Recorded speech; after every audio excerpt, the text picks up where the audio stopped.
ก็เนี่ยเมาครับไหนน่ะร้านเหมือนจะร้านยางอยู่ตรงปียมิตรอ่ะผมกำลังขับรถตับมาแล้วก็ค่อยๆดูทางขวามือแล้วรถยังไม่มีผมก็เลยเขาเลี้ยวซ้ายเปิดไฟแล้วยังไม่ได้ปิดเลยผมก็ค่อยขับมาอยู่ก็จะตรงไปเอาน้ำเต้าหู้ที่สั่งไว้นะครับแล้วหลังจากนั้นก็จังมาจากไหนไม่รู้ใช่ไหมชนข้างหลังเขาเมามากเลยครับดู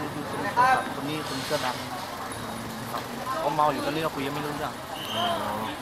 ไม่รู้เลยเขาเมาอยู่เขาแล้วพี่มากันกี่คนเนี่ยมากัน5 คนครับมีเด็กเล็กคนหนึ่งด้วยแล้วก็ภรรยาผมก็ท้องอยู่ด้วยครับอ๋อแ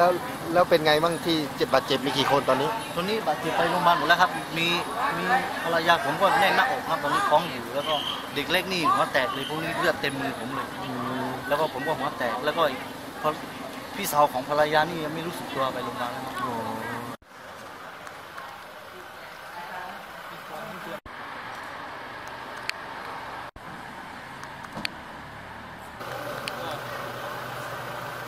แม่เปิดดูแลเดี๋ยวผมดูแล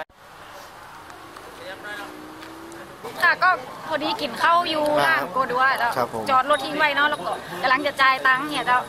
ก็รถสกรรมก็มีรถกันเนี่ยมาจนรถนอกกันไหนครับเจ้าของน้องเป็นกระบะเจ้าสีขาวลีโวเนาะจอดอยู่หน้าร้านโกดัวเจ้าแล้วรถกันสีดำกับปุ่งมาจนคือหัวขับเร็วก็มาปุกมาจนเขาเนี่ยเจ้าแล้วก็คือเหมือนลักษณะกัดหนีเจ้าครับแล้วก็ผู้อยู่จนแต่หน้าโกดัวแต่ประยุทธ์อะก็คือมาจนเขาตีกำลังจะ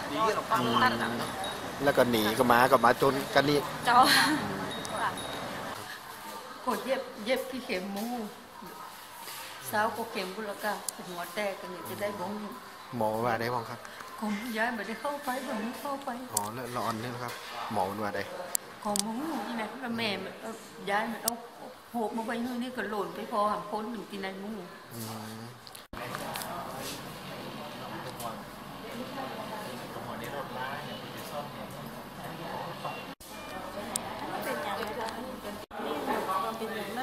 เจ็บแล้วหมอพอแล้วว่าลูกบ่เป็นอย่างเนาะครับก็ดีแล้วครับผมเนาะแล้วตอนนี้รู้สึกเป็นไงบ้างครับเจ็บแล้วเฉยๆแล้วหมอเป็นพอแล้วเป็นจะได้พ้องหมอว่าเดี๋ยวต้องเอ็กซเรย์ค่ะของได้ดีกว่าหลังมันเป็นจะได้รูดมือก็รูดมันอยู่ในรถกับจอยเนี่ยหัวมันกระแทกโอ้โหไข่โจ๊ก